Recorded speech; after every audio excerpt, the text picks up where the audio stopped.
हमारे गुरुजी, हमारे मनदीप सर, बहुत अच्छी जानकारी रखी आज। बहुत बहुत धन्यवाद सर आपका। मैं नेक्स्ट इनवाइट करना चाहूंगा हमारे नेक्स्ट मेंटोर को, हमारे बहुत ही ग्रेट पर्सनैलिटी, हमारे ग्रेट लीडर, हमारे great great great teacher Shri Vipin Mishra ji. Please welcome on the stage.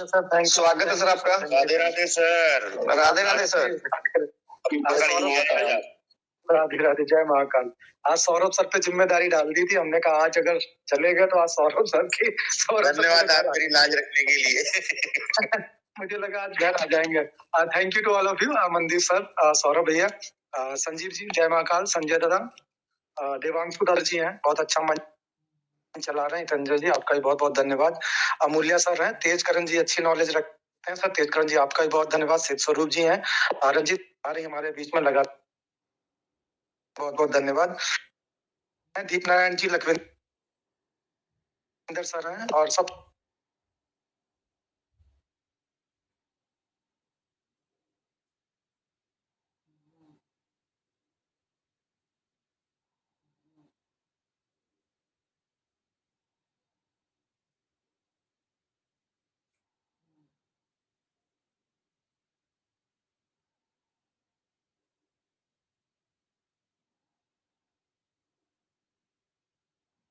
Market से मिलते हैं वो लगाता है बाइनेंस। क्यों? क्योंकि उसको पता होता है कि कॉइन है और कॉइन की डिटेल आप वहां से निकालते हैं या उसके वॉलेट पे रखते हैं, तो वो वॉलेट पे आने की वजह से वो कोई ना कोई सिंबल जरूर देता है। वो ये भी बताता है कि किस कंपनी का है, उस कंपनी का मार्केट में क्या एग्जिस्टेंस है, किस तरीके से वो मार्केट में काम कर रही है। तो इसलिए वो शुरुआती दौर पे वहां पे रेड फ्लैग लगाता है। तो वही रेड फ्लैग जो कंपनी के बारे में हम लोगों ने ट्विटर से लेकर के, फेसबुक से लेकर के और मार्केट में जो डाला हुआ था, जो चैट जीपीटी अभी भी देता है, उसी को वो निकाल के वहां से न्यूज निकाल के उन्होंने नोटिफिकेशन दिया था। अभी एक पहले पॉजिटिव बात कर लेते हैं। नेगेटिव तो सब आप लोगों के मन में भी है, मेरे मन में भी है, ऐसा नहीं है, नेगेटिव तो चलता रहता है। तो अभी दूसरा एक सवाल ये आ रहा है कि वो वहां से हटा है, तो ये भी एक अच्छा साइन है, हम इसमें खुश नहीं हो सकते, लेकिन बाइनेंस पे हुआ है इसलिए अच्छा है। सेकंड आता है कि बाइनेंस कभी भी पैसे ले दे करके बैक डोर से किसी भी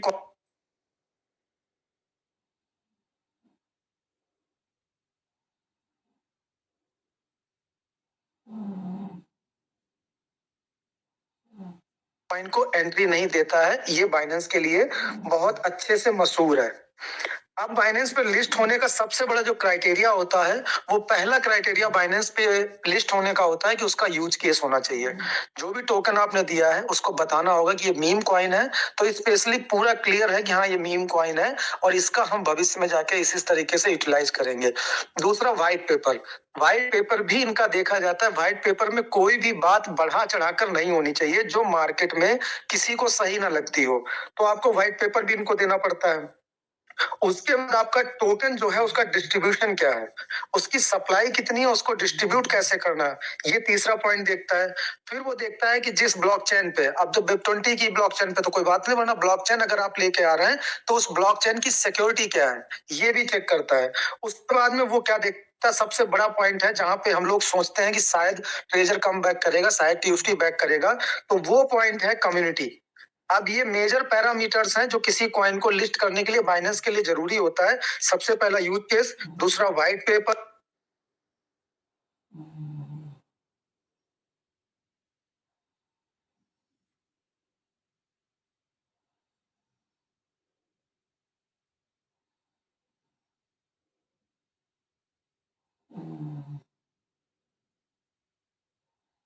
तीसरा जो आपका टीम जो लगा हुआ है, मतलब जो आप टीम यूज कर रहे हैं प्रेजेंट टाइम पे, वो टीम बैकएंड पे कैसे और किस तरीके से कॉइन को मैनिपुलेट कर रही है, मैनिपुलेट नहीं कह सकते, कैसे कॉइन को एडजस्ट कर रही है और मार्केट में सप्लाई कैसे दे रही है, ये भी देखा जाता है। और कंपनी का बैकग्राउंड क्या है, आपकी टोकोनॉमिक्स क्या है, आपका ब्लॉकचेन सिक्योरिटी क्या है, कम्युनिटी का साइज क्या है। अब कम्युनिटी का साइज वो कैसे चेक करते हैं, वो आपके ट्विटर को भी देखते हैं, वो आपके टेलीग्राम को भी देखते हैं, वो आपके यूजर्स को देखते हैं कि यूजर्स किस तरीके से उसमें ट्रेडिंग कर रहा है, और उसके बाद में जो भी आपके उनके लीगल कंप्लायंस होते हैं वो सब पूरे करते हैं, और इस तरीके से चल के बाइनेंस की लिस्टिंग होती है। और बाइनेंस की लिस्टिंग के लिए बाकायदा एक प्रोफार्मा होता है, उस प्रोफार्मा को फिल किया जाता है, वहां सारी डिटेल दी जाती है और उसके बाद में वो टेक्निकल डेस्क के पास जाता है, फिर उसमें टीम उसको चेक करती है, फिर मार्केट डिमांड देखती है, फिर देखती है कि यूजर्स इसके ओरिजिनल है या नहीं है। अब ये इतनी बात मैं इसलिए बता रहा हूँ कि बाइनेंस पे अगर हम लोग लिस्ट होने की सोच रहे हैं तो सबसे कठिन काम होता है बाइनेंस पे लिस्ट करवाना। और एक चीज बाइनेंस के बारे में आपको और बता दें, जब भी कोई टोकन कहीं पे भी लिस्ट होता है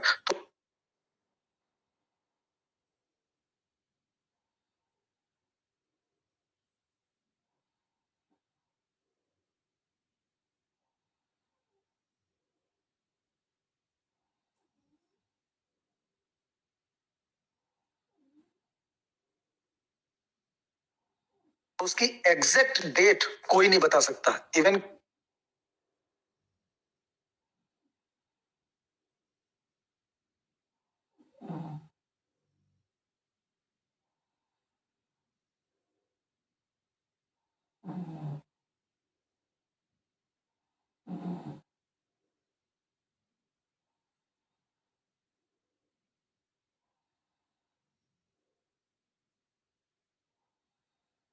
परसेंट सप्लाई जो उनकी है वो फॉलो करेगी, वो अभी 1 साल से पहले नहीं निकालेंगे। 1 साल का मतलब लगभग अप्रैल में लॉन्च हुआ है, 26 अप्रैल को।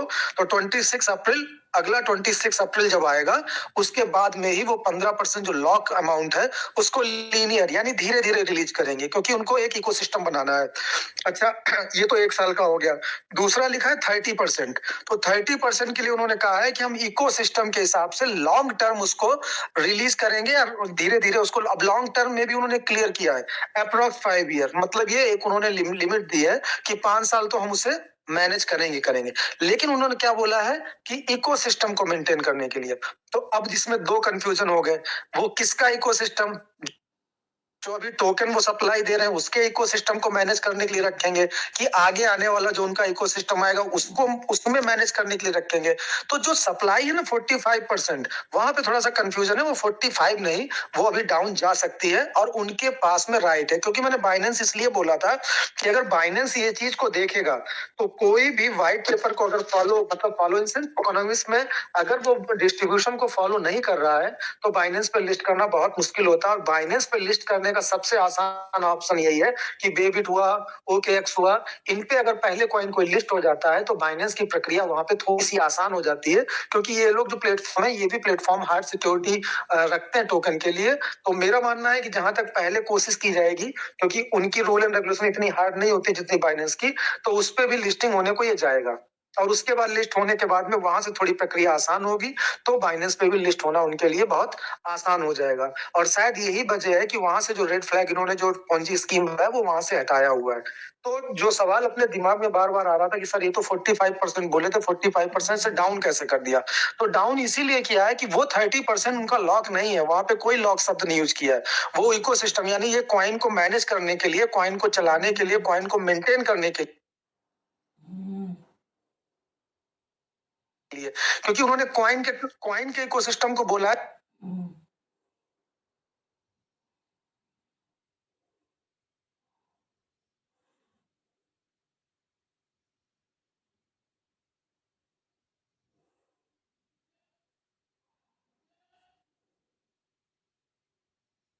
तो ये जो कॉइन इस समय हम लोग मार्केट में ले रहे हैं और उसको मेंटेन करने के लिए वो 30% को वहां से मूवेबल कर रहे हैं। लेकिन ये भी बता दें, ऐसा नहीं है कि पूरा 30% वो खत्म कर देंगे, ये भी नहीं करेंगे, ये भी बात पक्की है। तो हो सकता है आपको 30%, 25 से 30% के बीच में दिखे, क्योंकि 15% तो है ही है और 10-12% का वो गैप लेके ऊपर से चलेंगे। और उसके बाद जब मार्केट से परचेज करना पड़ेगा तो वो मार्केट से उठा के फिर उस 30% को इकोसिस्टम के लिए मेंटेन करेंगे। ये एक प्रोसेस है, क्योंकि निरंतर चलना जो होता है, क्योंकि अगर कॉइन, मैंने बोला था अगर कॉइन 28 पे था जिस समय 0028 पे, अगर उस समय भी रुका रहता तो भी कॉइन रुक जाता। और अगर ये सबसे नीचे पॉइंट पे आके अपना जो उसका कहते हैं ना सपोर्टिंग पॉइंट था 0.0028, अगर यहाँ तक भी आया है तो कोई इशू नहीं, इससे नीचे नहीं जाना चाहिए और इससे नीचे जाएगा भी नहीं, इससे ऊपर फिर खींचेगा। और खींचने के बाद में अच्छा एक चीज और भी होती है कि अगर आप देखेंगे इन्वेस्टमेंट के पर्पज से, तो कोई कॉइन अगर आपको अच्छा लगता है और आपको लगता है कि बाइनेंस पे लिस्ट होगा, तो एक नॉर्मल अमाउंट होता है, 5 से 10-15 हजार की परचेजिंग करते हैं लोग और की जाती है। 5-10-15 हजार की इसलिए परचेजिंग करते हैं कि जिस समय टोकन की न्यूज आएगी एग्जैक्ट बाइनेंस पे कि ये लॉन्च होने वाला है, वो टाइम होता है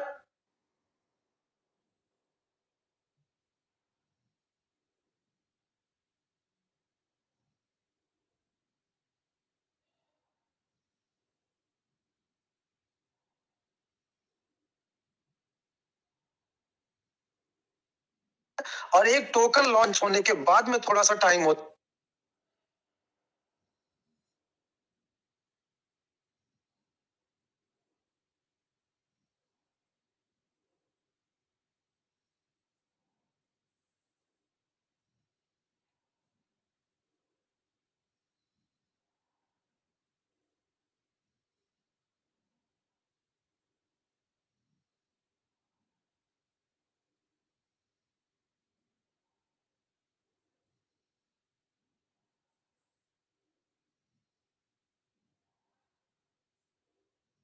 है 12 लाख के 12.5 लाख होल्डर है, क्योंकि ये बहुत बड़ी बात है। क्योंकि जिस समय कॉइन इस तरीके से मार्केट से गिरता है उस समय बाइंग बिल्कुल जीरो हो जाती है और जो सेलर होते हैं वो बढ़ जाते हैं, वो औने पौने दाव में बेचना शुरू कर देते हैं और जो सप्लाई रिलीज की जाती है वो भी बहुत तेजी से रिलीज की जाती है। और एक चीज बताएं, सप्लाई जब रिलीज करते हैं ना तो हाईएस्ट पॉइंट से रिलीज की जाती है और बहुत फास्ट रिलीज की जाती है, क्योंकि हाईएस्ट पॉइंट के बाद में जब थोड़ा डाउन होता है तो लोग परचेज करते हैं।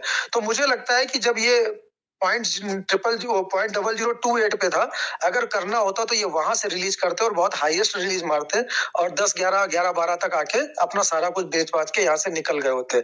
लेकिन अगर ये सप्लाई आज भी दे रहे हैं, आज किस पे दे रहे हैं, 0004 के पास में अगर वो सप्लाई 3 के पास में सप्लाई धीरे धीरे रिलीज कर रहे हैं, तो जहां तक ये मंतव्य लगता है कि ये अपने कॉइन टोकन को लेके चलेंगे। और एक बात मैंने पहले भी बोली थी और जब आप लोग परचेज कर रहे थे उस समय मैं बार बार बोलता था कि अंदर आपके पास में अगर हैंडसम अमाउंट टोकन का है तो फिर बाहर केवल उतना खरीदिए जितने से आप अपना मूल है, थोड़ा बहुत प्रॉफिट है, थोड़ा बहुत जो निकाल सकें।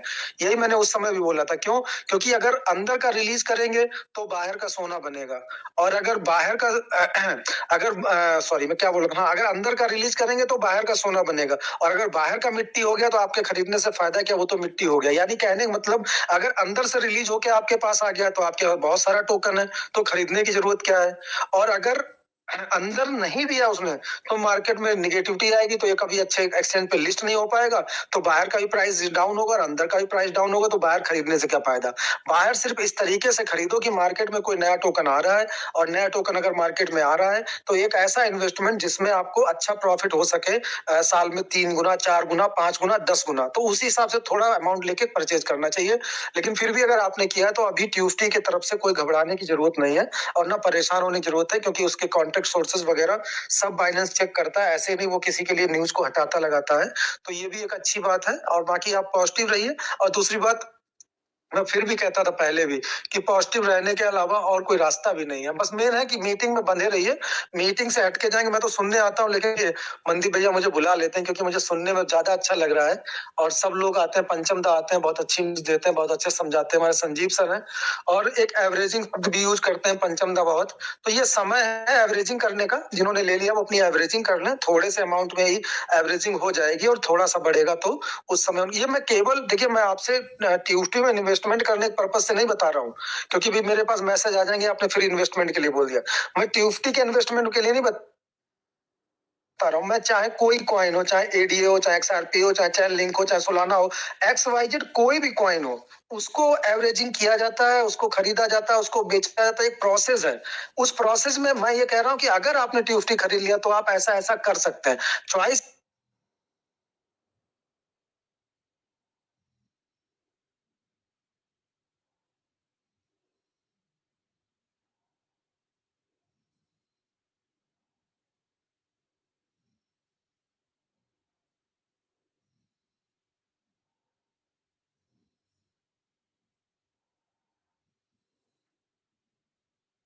आपकी इच्छा, आपकी अपने हिसाब से कीजिएगा। मैंने ना पहले भी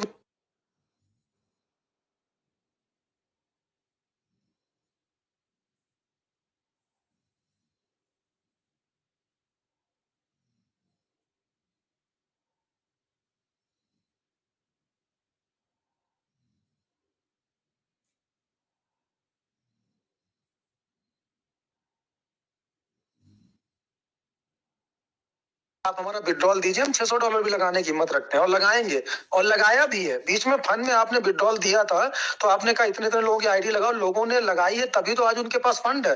तो लोगों ने बिना कहे आपके लगाया था, तो आज आगे भी लगा देंगे। तो प्लीज आप अच्छा सा नोटिफिकेशन दिए, जहां तक है उम्मीद इस जनवरी में हो सकता है कुछ अच्छी न्यूज आए, और अच्छी न्यूज आए। बाकी टोकन की तरफ से आप अभी, मैं तो यही कहूंगा कि अभी ऐसा कुछ भी रेड फ्लैग नहीं है जिसमें टोकन से कोई दिक्कत हो। तो अगर आपके पास में है तो आप अपना होल्ड कर सकते हैं।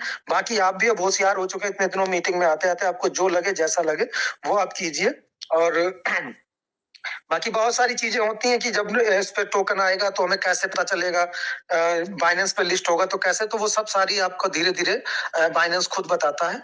और जो इनकी बाइंग सेलिंग होती है, और जो टोकन का जो टोकनोमिक्स बोलते हैं, जो अमूल्य सर बताते हैं ना, कब हाइप क्रिएट हुई कब डाउन हुई, तो उससे मालूम पड़ जाता है कि ये कॉइन कहीं लिस्ट होने जा रहा है। दूसरी बात टेस्टिंग का है, तो टेस्टिंग में डमी कॉइन डाल के टेस्टिंग भी हो रही है, तो वो वाला फेज भी इनका क्लियर है। अब इन्होंने दिसंबर तक बोला था कि ब्लॉकचेन से लेकर मल्टीपल एक्सचेंजेस पे लिस्ट कर देंगे, तो वो वाली बात है। तो अभी हमारे पास 5-6 दिन है, देखते हैं क्या करते हैं।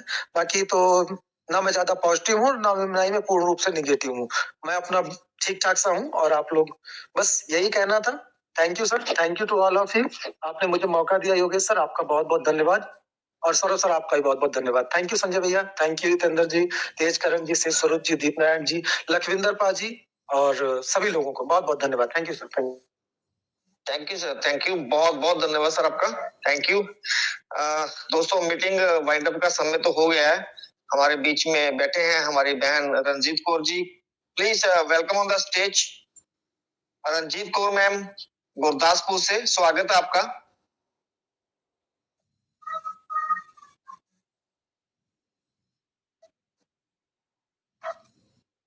रंजीत कौर मैम अगर मेरी आवाज सुन पा रहे हो तो वेलकम मैम, स्वागत है आपका। आई थिंक शायद मैम का कोई फोन आ गया। चलिए, उसी एक्साइटमेंट के साथ मैं इनवाइट करना चाहूंगा हमारे नेक्स्ट मेंटोर, हमारे बहुत ही ग्रेट पर्सनैलिटी, हमारे रेस्पेक्टेड दिवांशु दादा। Please welcome on the stage, स्वागत है सर आपका।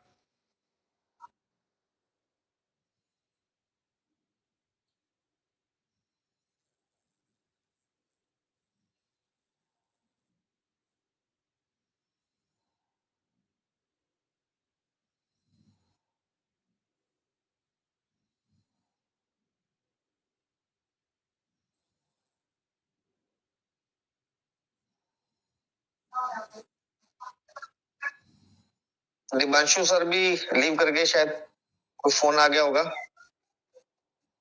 चलिए, तो मैं इनवाइट करूंगा हमारे नेक्स्ट मेंटोर, हमारे ग्रेट लीडर, हमारे टीचर भी हैं, हमारे लीडर भी हैं, हमारे दोस्त भी हैं, हमारे भाई भी हैं। हम बहुत रिस्पेक्ट के साथ उन्हें इनवाइट करेंगे, हमारे respected Saurabh Srivastava ji. Please welcome on the stage, स्वागत है सर आपका, आइए sir. Thank you, welcome sir, Radhe Radhe sir. Radhe Radhe Yogesh भैया। राधे राधे सर, आइए सर, अपनी शेयरिंग और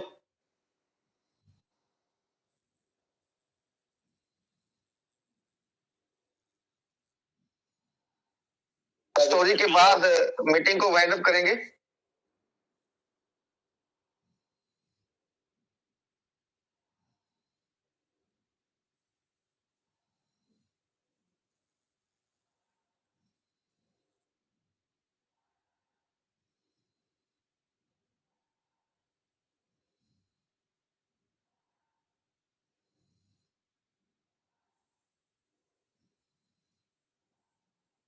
थोड़ा सा वेट और थोड़ा सा धैर्य और रखिए, तो कुछ ना कुछ बहुत अच्छा हो ही जाता है। और अमूल सर अक्सर जो बोलते चले आए हैं उसमें कहीं पर भी किसी प्रकार का डाउट 1% भी नहीं है। निश्चित थोड़ा बहुत सिस्टम से जरूर इधर उधर चीजें हो जाती हैं, लेकिन उनको 1% भी डाउट नहीं है कि हाँ क्या वो नहीं हो रहा है, उनको सब दिख रहा है।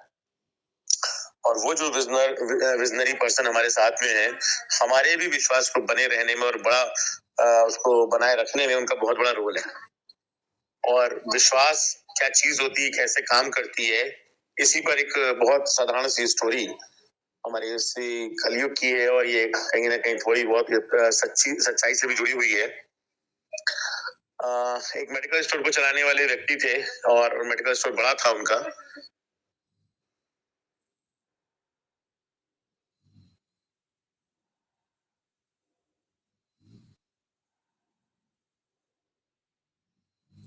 और उनका लड़का जो कि इंटर पास कर चुका था, उससे कहा कि अगर तुम कुछ और करना चाहते हो तो कर सकते हो, लेकिन अगर चाहो तो इस बिजनेस को संभालो तो इस बिजनेस को भी संभाल सकते हो। तो वो अपने पिताजी का हाथ बटाने लगा और उसने उसी बिजनेस में उनका हाथ बटाना शुरू कर दिया अच्छे से। बहुत मेहनत करता था लड़का, होनहार था, सब कुछ था, सब सीख साख गया। और पिताजी के नारायण दस दुकान पे जब वो नहीं रहते थे तो उनको कौन सी मेडिसिन कहाँ रखी है क्या नहीं, जो कार्यकर्ता वगैरह रहते थे बाई चांस अगर सही से काम नहीं कर पाते थे तो खुद उठा के देना, कस्टमर को डील करना देना। और कस्टमर भी बहुत अच्छे से उससे प्रभावित रहते थे, उसकी बातचीत से, उसकी शैली से, उसके व्यवहार से, उनको सबको बहुत अच्छा लगता था। तो सारा सब बिजनेस और अच्छे से रन कर रहा था। और एक समय वो आया कि जब उनके पिताजी का जाने का वक्त आया, बस उस लड़के में सिर्फ और सिर्फ मात्र एक कमी थी। वो कमी थी सिर्फ कि वो भगवान को नहीं मानता था, ईश्वर को नहीं मानता था। और उनके पिताजी जस्ट उसका उल्टा, कुछ भी होता था, कहीं भी रहता था तो वो ईश्वर को जरूर मानते थे और श्री कृष्ण भगवान के भक्त थे।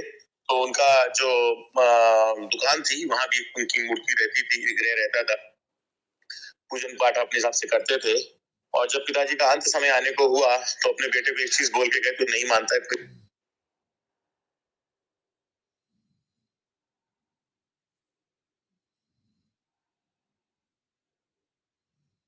बात नहीं, लेकिन जब कभी भी तू मुसीबत में रहना या संकट में रहना तो तुझे ईश्वर की ताकत का पता चलेगा, उसके विश्वास का पता चलेगा और ईश्वर है कि तुझे तभी मालूम चलेगा।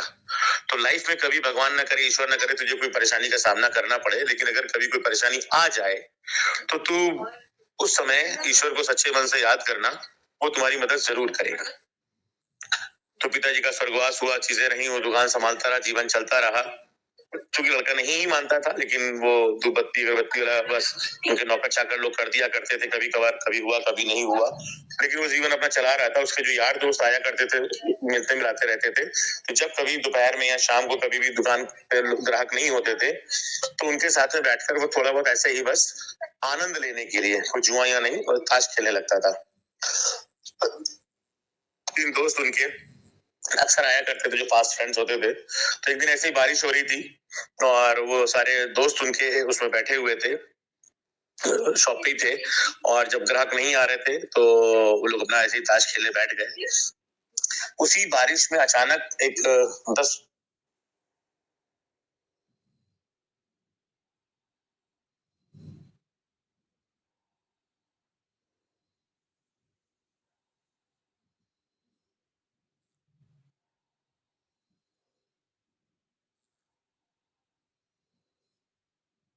12 साल का लड़का दौड़ता हुआ आया और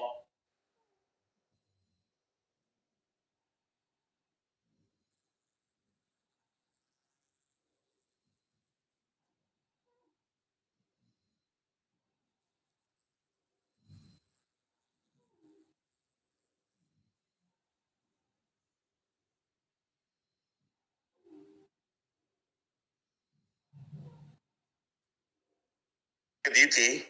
बाई चांस जल्दबाजी में गलती से वहां पर वो एक पॉइजनस चीज जो जानवरों की कीड़े उड़े मारने के लिए रहती है, वो शीशी उठा के उसने दे दी थी गलती से, जल्दबाजी में और अनमने ढंग से जब किया। तो ऐसा ये फर्स्ट टाइम हुआ उसके जीवन में।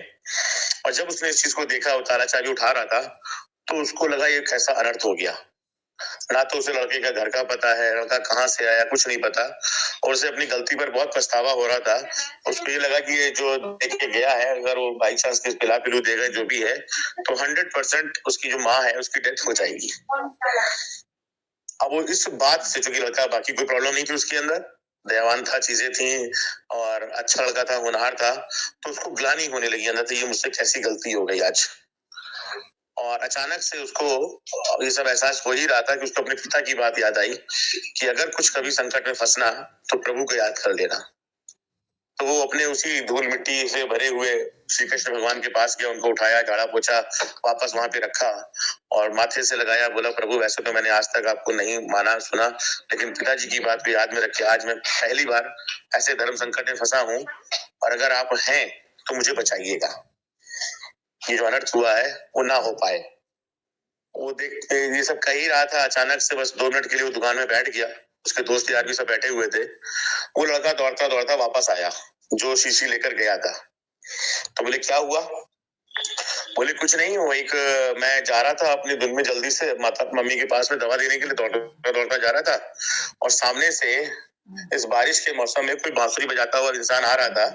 वो अपनी मस्ती में चला आ रहा था और मैं भी उसको नहीं देख पाया, और मैं भी उसकी बांसुरी सुन ही रहा था, और उसी में उससे मैं टकरा भी गया, और टकराने से वो शीशी टूट गई।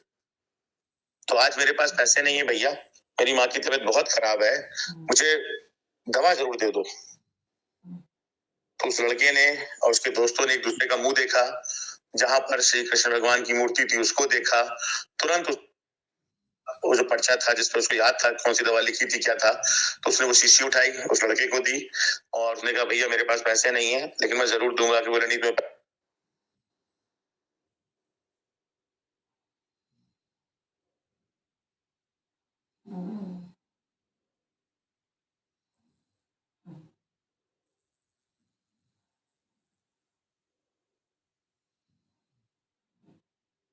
पैसे देने की जरूरत नहीं, तुम जाओ अपनी माँ को दवा दो जाके। तो लड़का तो वहां से चला गया। वो खुद लड़का और उसके दोस्त मिलकर तुरंत वहीं पर श्री कृष्ण भगवान के नाम का उन्होंने दीपक जलाया, चीजें हुई, और अपने पिता के विश्वास को दिमाग में रखते हुए उसने श्री कृष्ण भगवान से जो कुछ भी कहा, जो भी हुआ, तो वो अनर्थ होने से बच गया।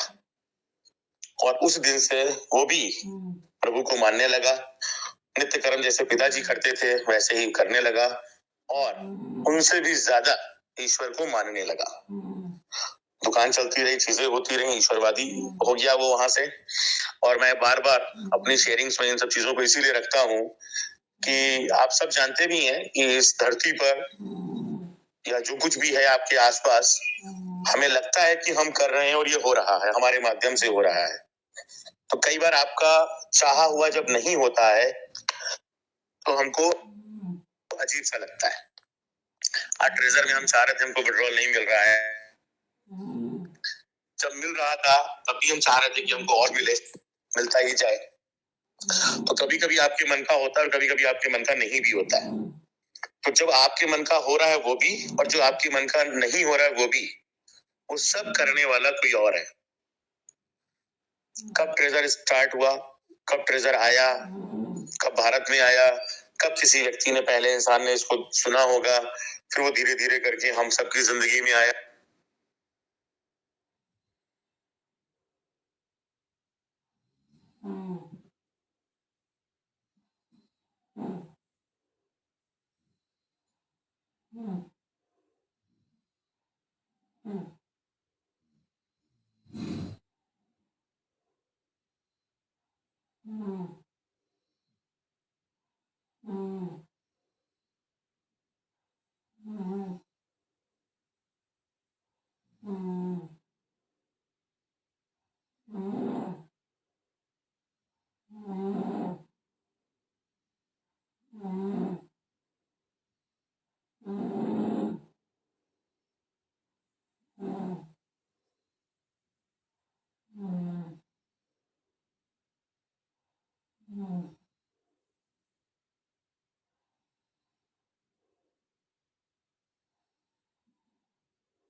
तो नॉलेज का पार्ट आपसे के साथ जुड़ा हुआ है, वो सब कुछ अगर आप दिलो दिमाग में रखते हैं तो ये मंच आपकी सेवा में हमेशा तत्पर रहा है और हमेशा तत्पर रहेगा। थोड़ा बहुत निगेटिव की जो बात आती है या हम हो जाते हैं या सिस्टम की गलतियों की वजह से हो जाते हैं, वो होना स्वाभाविक है क्योंकि हम मनुष्य हैं। लेकिन अपनी भी गलतियों को ध्यान में रखना या अपने साथियों की गलतियों को दिमाग में रखना भी हमारा ही उतना नैतिक कर्तव्य है। और जब दोनों का समावेश करके देखते हैं तो लगता है कि नहीं, थोड़ा सा समय अभी हमें सिस्टम को और दे देना चाहिए। और वापस मैं एक बार, आप जिस तरीके से आज मनदीप भाई जी हमारे फ्लैशबैक में ले गए थे, तो आपको याद होगा मैंने एक बार इसी अपनी मीटिंग में, रात की ही मीटिंग में 10 फरवरी की मीटिंग का जिक्र किया था, जिसमें पुराना एक लीडर जिनको बिलाल कलोन के नाम से आप लोग जानते थे, मैंने तो उनका नाम भी इसी मंच पर आने के बाद ही सुना, मैं तो जानता भी नहीं था। और वो 10 फरवरी की मीटिंग के कुछ शब्द वाक्यांश आप सब लोगों को, बहुत जितने भी बड़े बड़े लीडर्स है सभी को याद है, जो लोग उस मीटिंग में थे। और ये समय जो 8-9 महीने का कह लीजिए या बारह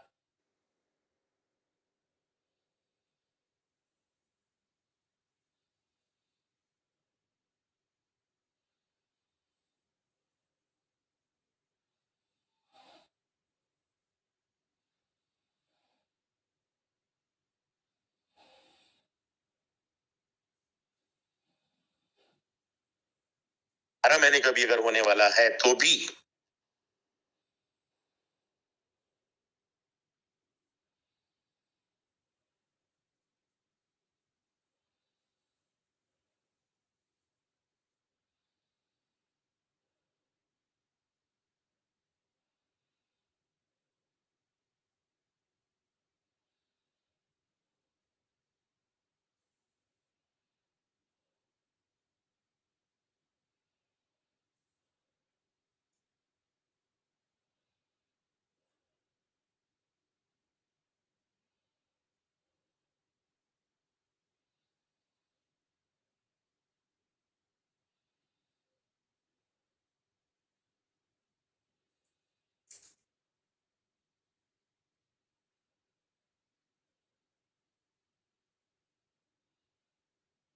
सकता है, या फिर अगर और डिले हुआ तो फरवरी भी हो सकता है, मार्च भी हो सकता है। जैसे अमूल सर कहते हैं कि वो नहीं पता है, वो डेट किसी को भी नहीं पता है, सिस्टम को भी नहीं पता है, क्योंकि कब कौन सा काम, कौन सा टेक्निकल स्टाफ कैसे कर रहा है, उसमें कितना समय लगेगा। वो एक टाइम होता है कि कोडिंग होती, चीजें होती, कैसे कैसे चीजें तैयार हो गई, कैसे कैसे चीजें अभी बची हैं, वो सब समय बताएगा। लेकिन होगा निश्चित, अब ये तय हो चुका है, चाहे वो अमूल सर के शब्दों में हो और पिछले 2 दिन की एक्टिविटी को अगर आप ध्यान में रखें, जैसे विपिन सर आज बात कर रहे थे बाइनेंस की एक्टिविटी को लेकर, बिटगेट की एक्टिविटीज को लेकर, कि वो एक छोटा सा नेगेटिव इम्पैक्ट जो चला आ रहा था, तमाम सारी खूबियों के बावजूद जब हम टोकन को बाई करते थे तो वो रिस्क और वार्निंग जैसी चीज जब लिखी रहती थी तो हमको बहुत खराब लगता था अपने ही टोकन को लेकर। लेकिन अगर इन दोनों जगह से वो हटा है और अब बारी रह गई है मात्र आपके कॉइन मार्केट कैप की, तो मैं फिर बोलूंगा जिस दिन कॉइन मार्केट कैप से वो हट जाए उस दिन मत पूछिएगा हमसे कि टोकन खरीदना है या $60 डालना है, पड़ोसी का मकान बेच के पैसे लगा दीजिएगा। अगर कॉइन मार्केट कैप से वो हटता है, और जिस दिन भी हटेगा, हटेगा भी जरूर, मत पूछिएगा, पड़ोसी का मकान बेच के पैसे लगा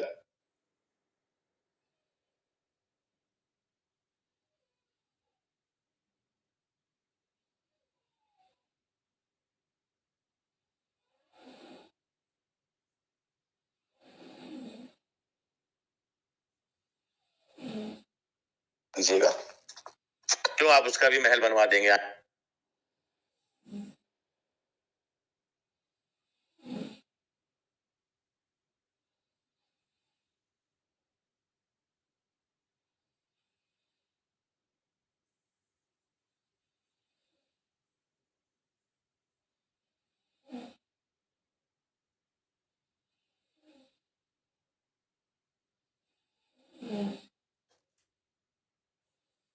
आपने बहुत सारे लोगों को देखा, सुना, समझा होगा, चाहे वो अघोरियों की बात हो, चाहे वो कबीरदास की बात हो, चाहे मीरा